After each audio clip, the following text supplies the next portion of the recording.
Good morning, good evening, good afternoon. My name is Viv. And I'm Tyler, and you're listening to Treadmill Talk.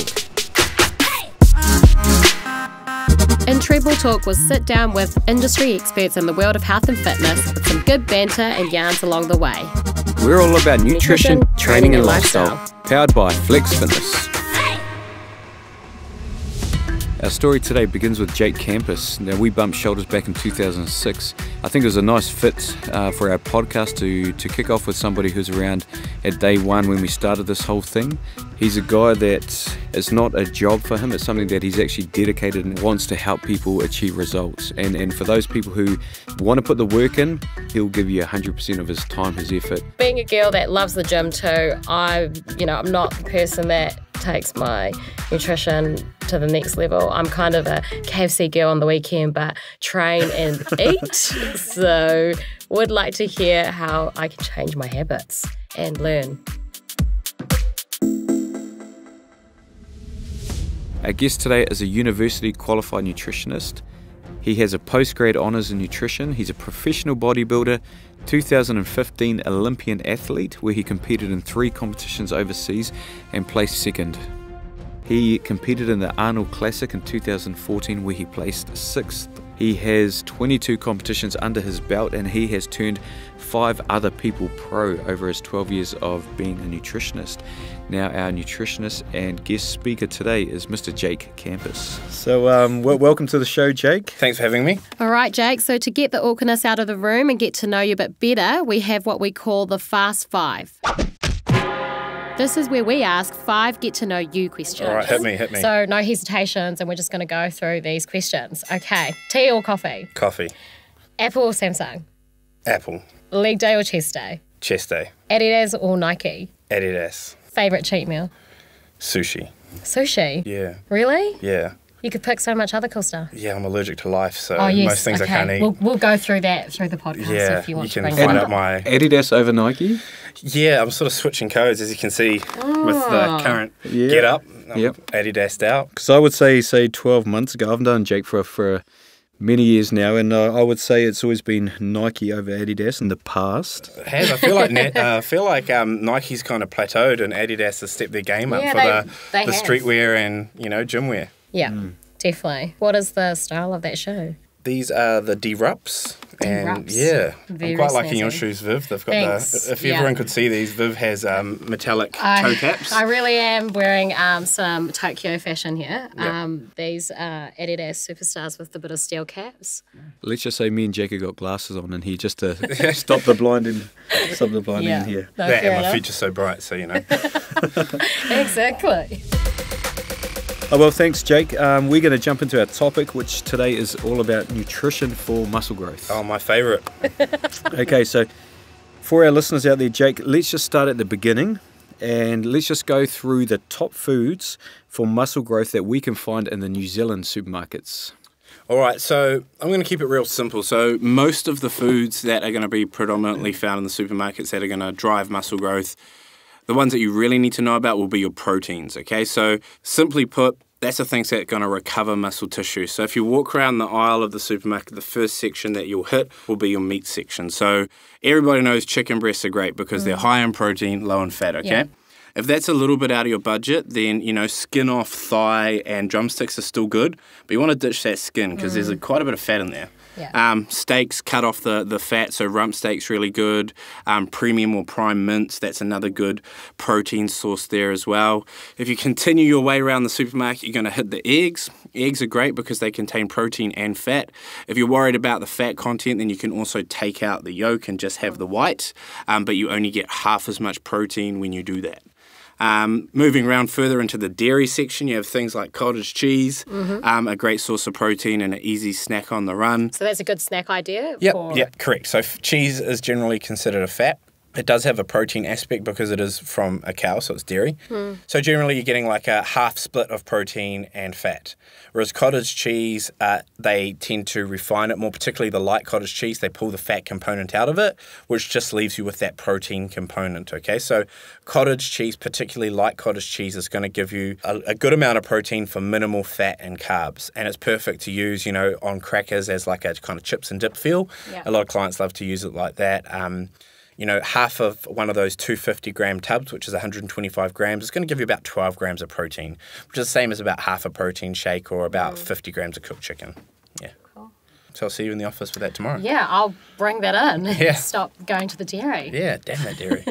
And a little side note that I learned from you, Jake, is putting a bit of sweet chili in there as well. Definitely, if you'd throw a little bit of sweet chili, or my favourite, the Jock and Owl chili pepper sauce, or if you're really a fan of spice, a little bit of sriracha, throw that in with your cottage cheese, and wowee. That's maybe off I'll the give chain. that a go. Some sour cream, rice crackers. We are a cooking podcast. Yeah, exactly. Welcome to the Jake Campus Cooking Show. And there we I'll go, be your my host kitchen today. rolls. Yeah, exactly. Milk, I don't really count as a protein because you're getting a bit of carbs and a bit of fat in there. It's kind of a little bit of everything, so I wouldn't rely on milk to get your protein needs. That's your main sort of protein sources in the supermarket that you can go for. If you move into the aisles, you're going to get your tin meats, which are quite convenient. So your tuna, salmon, chopped chicken, those sorts of things. Just be wary of the fat count because you can get tuna in oil versus tuna in spring water. So you have to know what you're looking for and what's going to work with your whole diet in terms of your fat and protein needs. Cool. For a girl like me who doesn't really know much about eating, portion control and things like that, where's the start guide for if I wanted to Build muscle. build muscle? Yeah. And this is just me, normal girl, Normal gymming girl, a couple of times, but I want to now increase my muscle. Without breaking it down into punching numbers, which we can talk about later on, a good rule of thumb would be to consume protein at most of your meals. So I would aim for 4 to 5 meals and have protein at each of them. Okay. So without using like macro counting, which can be a bit too hard out for some people, I would go with, for breakfast you could do 2 eggs, or you could do half a scoop to 3/4 scoop of protein powder if you want a supplement for protein needs. Morning tea, you could do a small tin of flavoured tuna in spring water or oil, depending on what your needs are there, or some cottage cheese. Also, deli meats can be good if you get the ones that are low in fat. Just be careful. They are, have a bit of preservatives in there, so I wouldn't want to use them too much. But as a snack with some crackers or some tuna with crackers is a great idea. For main meals, you kind of want to look at a palm size of meat, no thicker than the side of your hand, okay? And that's going to give you a good portion of protein, and that'll cover your recovery aspects from it there. Okay. Then you kind of want to look at, you'd want to get in a couple of different servings of fat per day. Now, fats are broken down into 3 different types, which we can talk about later on. So you don't just want to be banging peanut butter all day long thinking, I'm getting my healthy fats in, As much as that's every girl's dream, that's probably going to make you grow in the wrong areas. So you kind of want to get some from nuts, some from some good oils like coconut oil or olive oil. Seeds and stuff are great as well. So there's a few ways that you can get your fats in. I'd aim for 2 or 3 servings of that. Now, a serving of fat is very, very small. So it would just be, a heaped teaspoon of nut butter. You can overdo those fats too much because they are very dense in calories, okay? Then you just fill up the rest of your energy needs with carbohydrates. So your carbs are your easy stuff, your rice, potato, kumara, breads, wraps. I'd aim to have about 3 or 4 moderate-sized servings of that per day. So, a palm size of rice or potato or kumara, or a couple of slices of sandwich bread, or a small wrap. Okay. Cool. So doing that, you'd start to see progress with your training. When it comes to having mince versus chicken breast, are the sizes different that we have? So are we going to eat more mince, or are we going to eat less chicken breast to get the same amount of protein out? Generally, you're going to eat more red meat to get the same amount of protein as, say, like a chicken breast. Chicken breast tends to be the highest in protein, but then your calories are going to go up a bit more because red meat is higher in fats. So it depends on your overall goal. If you're trying to build muscle, then you might want to have that extra portion size. If you're looking to restrict calories, then you might keep the portion size the same because you don't want the fat calories to be too high. Okay. So for your average person, I would still just go off that palm size amount, no thicker than your hand across the board. Because if you're having a variety of meats, it's going to even out over the course of the day. And then obviously if you want to get more specific, then that's where guys like me come in, and I will punch in the right numbers for you, and I'll give you exact portion sizes in grams that you should be choosing. Now, what if I'm a vegetarian, right? Yep.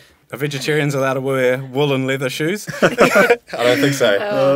Well, if I am a vegetarian or vegan, what are some other vegans? Yep. What are some other proteins that are maybe good to have? Well, vegan is probably the toughest of the bunch because, then you're taking out any animal products as well. So you're taking out dairy, you're taking out eggs. You really are restricted to things like tofu, nut meat, tempeh, and pea protein, hemp protein, so that's powders. Yeah. So you're really restricting yourself if you are a vegan, and there's nothing wrong with that, but you're going to find it harder to hit your protein needs. Also, then you start to have to rely on heavily modified products like, nut meats and tofu. They are designed and manufactured in a factory, so you've got other things in there keeping them together and keeping them, preservatives, etc. So, if your goal is overall health, then those things can't, I don't feel those things are beneficial.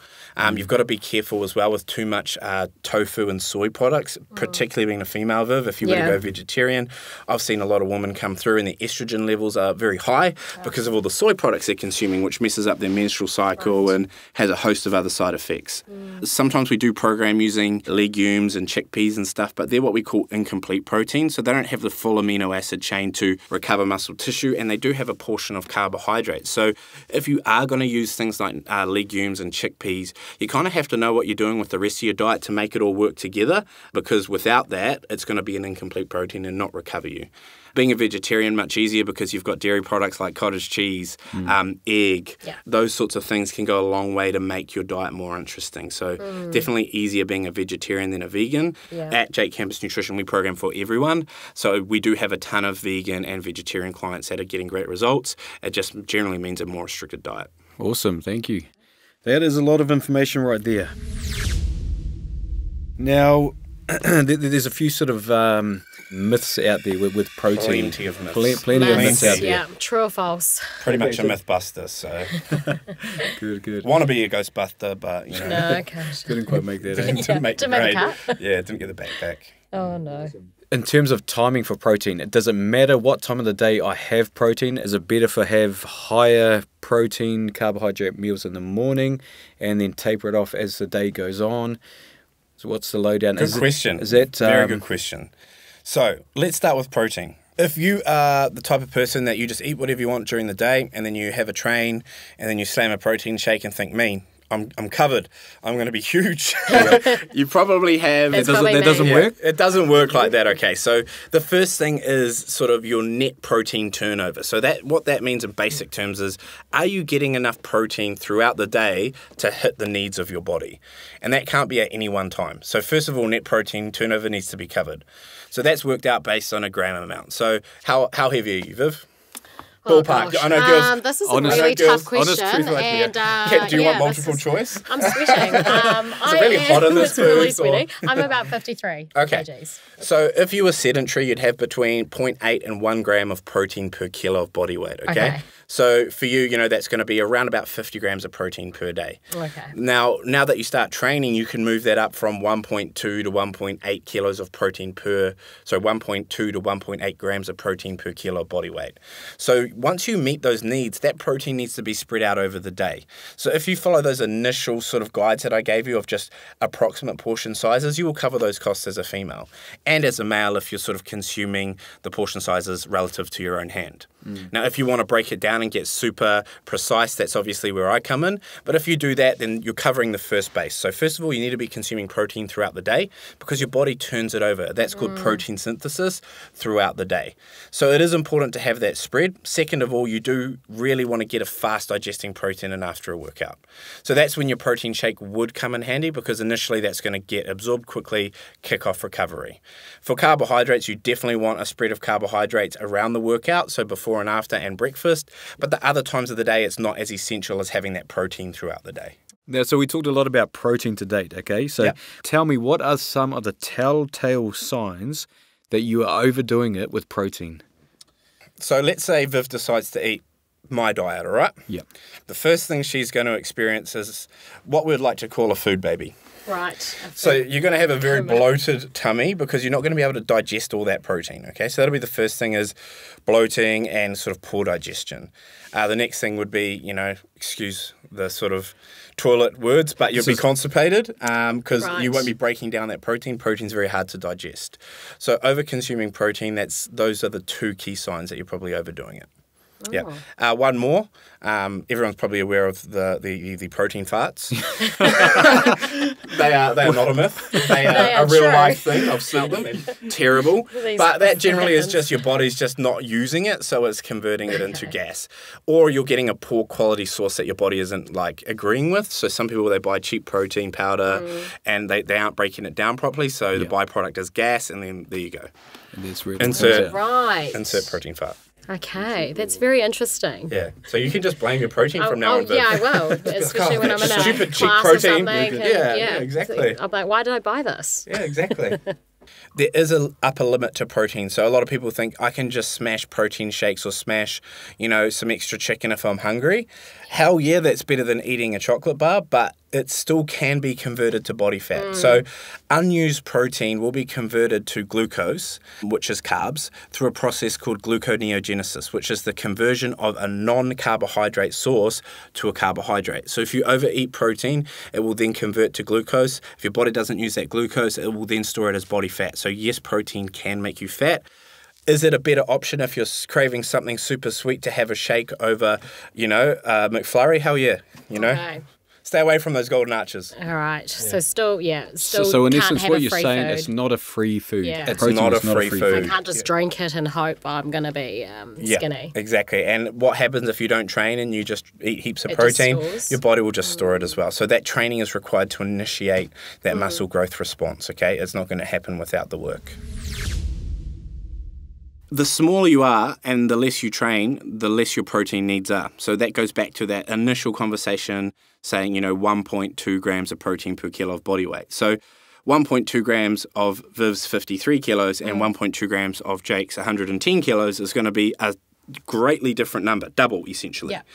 So due to size and training ability, that's going to determine your protein needs. So that means that your body will be able to uptake anywhere from 15 to 60 grams, because the 120 kg front rower is going to need a lot more protein, and that 300 grams split over 5 or 6 meals will end up being about 50 or 60 grams a meal. So it greatly is dependent on the size and training type that you're doing. Also breaks down into, how trained is that individual and how much are they eating as well. So when you start eating more protein in your diet, over time you become better at digesting and assimilating nutrients. And that's the key factor there, is over time your protein needs will go up as you get better at breaking them down. Would a 53 kilo woman like Viv be able to digest 60 grams of protein in one hit? Never in her life, I don't think. Really? Shall we give it a go? Let's give it a go. Let's run a little bit of an experiment. Chug this and see what happens. We might have a GoPro or just GoPro it. Sounds good. Stay tuned, guys. That's the next episode.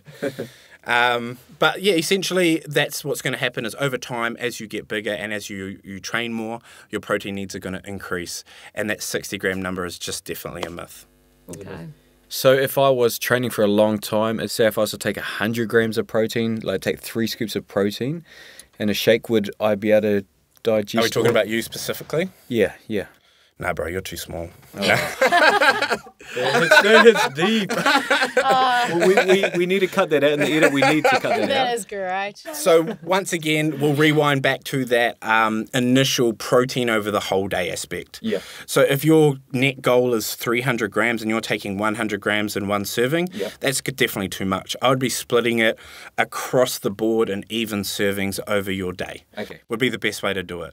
And for most males, a 1.5 scoop to 2 scoop protein shake is going to be more than enough after a training session. Yeah. And for most females, 3/4 scoop to 1 scoop of whey protein straight after a training session is going to be more than enough. Okay, cool. That's a good point. Very good. Because I wouldn't have known that. Stop banging 3 scoops, Viv. Yes, I was taking. You're wasting your money. 2 or 3. Yeah. No wonder why I was running out. Yeah, exactly. Now talk me through protein shake right through to bicep.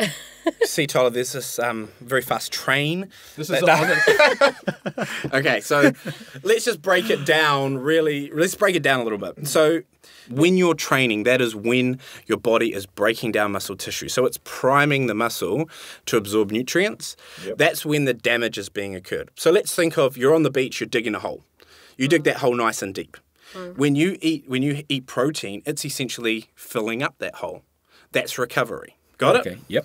Got that? Yeah. The deeper you dig that hole, the more sand you need, so the more protein you need to fill it up. Make sense? Sounds Yeah. good. So if you're training heaps, you're going to require more protein. Yeah. Got it. So we're on the same page. What happens after a workout, your body is sending signals to the body that it's damaged and repairs. That's the satellite cells on the muscle telling your body that it's damaged. Then you consume a protein shake. It's a liquid form, so it's digested very easily. It goes through the stomach, passes into the small intestines where absorption happens. Then those proteins are broken down into smaller chains of amino acids that are delivered to the muscle tissue to initiate repair. And that's essentially how muscle repair happens. And that's how it happens. Yeah. I like that analogy. I wish there was I like the analogy, the dig in the hole. That broke it down for me, yeah. Great, yeah. If you said any like specific terms, I wouldn't have understood. So yeah, we're just trying to keep it simple here. So there are lots of other things going on behind the scenes with that. So all you scientists out there, don't come at me and be like, Jake, you know, there's 10 other steps involved. I realise that. I'm just trying to keep it simple. And that's the basic explanation of how it sort of works, okay? Oh, I was just going to ask Jake if he's watched that documentary, The Magic Pill. Yes, I have. Have you? I have, yes. I watched it on the weekend and it was interesting. It's definitely skewed in one direction. Well, it's really pro low keto, carb, yeah. high. So those of you who don't know what keto is, it's, you know, low carbohydrates, under 20 odd grams a day, high fat, so 70% of the diet comes from fat and then 30% protein. You see a lot of benefits with that in the health sector, but I feel like a lot of those benefits are because you're taking an individual who's generally eating rubbish and then cleaning up their diet. Could you get that result with a balanced diet of, say, you know, a split of 40% carbs, 40% protein, 20% fats? I feel yes. I don't think it's the keto working the magic. I think it's the stripping out of all the other stuff that they were eating before that's working the magic. Definitely there's some scenarios where there is carbohydrates can feed carcinogens, so cancer-causing things.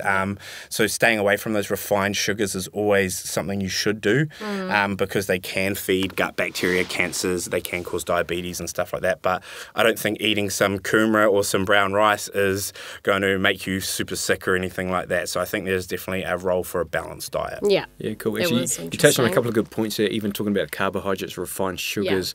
Cancer related, that's a lot. That's a big topic today, and one to stay tuned, and we'll dive into that a little bit deeper in one of our next shows. So this might be a silly question. No silly questions in this booth, Viv. When you do say, like, people talk about, you know, you can't eat carbs or whatever after this time. Who are these people? I don't know, but tell me is now. this true? You know, do you have to stop eating at a certain time? Like, do you have any recommendations on what time I should have my last meal or my last I love snack? that. I love that question because it's so full of crap that it just makes me laugh. Yeah, because your human body, just the human body doesn't know whether it's day or night. It just knows awake or asleep. Yes. Do you think your body knows that it's gone dark outside? No. So then why are people using why are people darkness doing as this? like carbs like gremlins and they convert into something else after dark?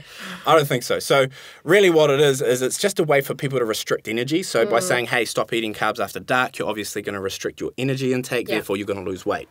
So through their bro science methodology, they will get results, but it's very, very... Good old bro science. It's just bro science. There's no actual science behind it. So the science of the human body is your body has needs. So if you train at night time, the most important time for you to have carbs is before and after that workout because that's going to recover glycogen lost through training and then give you glycogen before training to fuel a good training session. So if you went to eat carbs after dark, if you initiated that theory, your performance would be crap. Yeah. Okay, so really the best time to eat carbohydrates is that at breakfast and before and after training, or spread them out evenly in small amounts through the day. Okay. So the last thing you sort of said was, is there the latest time I should be eating? Yes. Really, you don't need to be having huge meals before bed because you go to sleep, but at the same time, having some protein and fats before bed if you're going to be in a muscle building routine is a great idea. So a shake with some peanut butter, something like that, not necessarily having carbs, but having some protein and fat that will actually give your body some nutrients to recover with when you sleep. Okay. Remember, protein's being turned over throughout the day and night. It's an ongoing cycle. So we want to ensure that your body has that available while you sleep, which is when most of the muscle repair is being done. Okay. Cool. Does that myth now bust that I for you? won't listen to any of these people that say, yeah, no carbs after 7 or whatever. Yeah. What about 6:59? Are you allowed to smash a couple Yeah, of am I allowed to just little 1 quick minute? carbs? Eat a Like cornflake? garlic bread? I don't know. Yeah, quick garlic bread even. Wow. It's getting very aggressive. Keen on that bulk life. Now, how does carbohydrates and fats play a factor also in building muscle growth? Well, we'll start with, protein. That's going to recover muscle tissue, and there's a set amount that you do require for that. Then from there, you have your fats, which play a role hormonally. So for men, that's going to support testosterone. So really important for keeping those testosterone levels at the right range. So you have optimal hormone function, which is going to drive protein synthesis, which is the turnover of proteins. As a female, it's really important to have the right amount of fats in your diet to maintain a good hormone level. So estrogen-progesterone ratio. If you take fats out of your diet, you can run into problems with losing your menstrual cycle, etc. So from a role, fats really are your hormonal support. They also give your brain a bit of energy as well. And then we look at carbohydrates. Carbohydrates is last on the list. So you want to get your protein fixed at the certain ratio that's going to work for you. Then your fats, which are going to be fixed at a ratio to work for your hormones. And then you're going to fill the rest of those calories up with carbohydrates. Carbs are your rice, pasta, bread, potato, kumara. All the stuff that's really easy tend to be carbs. Okay. Carbs are your energy source. So that's why most people, when they have that 3 o'clock slump, what's the first thing you want to do, Viv? Just go down to the bakery or dairy. Yeah. So smash something sugary or carby, right? Or maybe a V. Yep. So something, you're either looking for that caffeine fix to get Yes, that artificial energy, or you want that sugar fix or that carb fix to get that sort of energy through the afternoon. Yeah. Now, if your diet's set up correctly with protein, carbs, fat, then you're going to have sustained energy through the day. So if you do have a 3 o'clock slump, that could be something you could look into later on. But yeah, fill the rest of your diet up with carbs. That's going to be important for training energy as well. So if you're unsure where to have your carbohydrates, I would have them at breakfast, so first thing in the morning, and have a little bit of fruit there, because fruit will replace liver glycogen, which will then help your body start to recover all other types of glycogen. So then you can have a little bit of carbs at breakfast, a little bit before your workout, and then a little bit after your workout, okay? Okay. Cool. Well, awesome. Well, thank you for your time, Jake. It was awesome to have a chat to you. I think Anytime, guys, anytime. Our listeners and myself for and hosts, Viv. Yeah, I've got key takeaways here now. You do? I can't just drink a protein shake and think I'm going to be an Instagram model, obviously. Yeah. Well, you're pretty close. Pretty close. I'm getting there. Keep at it. Slowly, And myself and my 65 kg frame is not going to take 3 scoops of protein no more. Exactly, bro. Exactly. You'll fill that jumper out one day. Oh, thank you, Jake. Thanks you. for the motivation. Well, that's all for today, guys. Thank you so much for listening in. Make sure you download our 10 tips for muscle building at flexfitness.co.nz and follow our Facebook and Instagram page in the links below. Also book your personal nutrition consultation with Jake Campus at jcn.co.nz and follow his Facebook and Instagram for more tips. We would love to hear from you guys, so don't forget to tell us in your comments what topics you would like to hear in our next ep.